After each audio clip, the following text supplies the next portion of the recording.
Today's topic is bonds. Despite what you may have heard, bonds have nothing to do with a person's punishment. Bond is a financial security a person accused of a crime provides a court to ensure that they will come to court for the trial and other hearings and abide by the conditions a judge has set.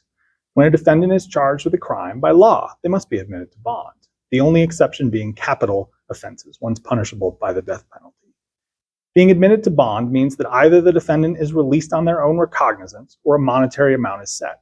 When a defendant is released OR, no monetary amount is required to be paid.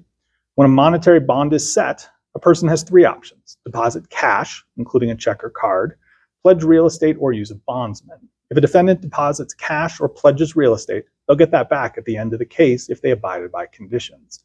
If a defendant uses a bondsman, they will not receive anything back.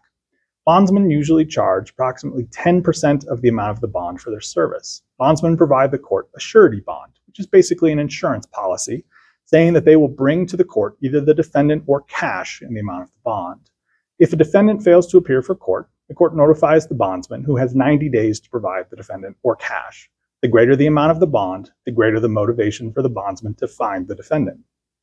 You may be interested in how judges decide what bond and conditions are appropriate, but that's a topic for another episode.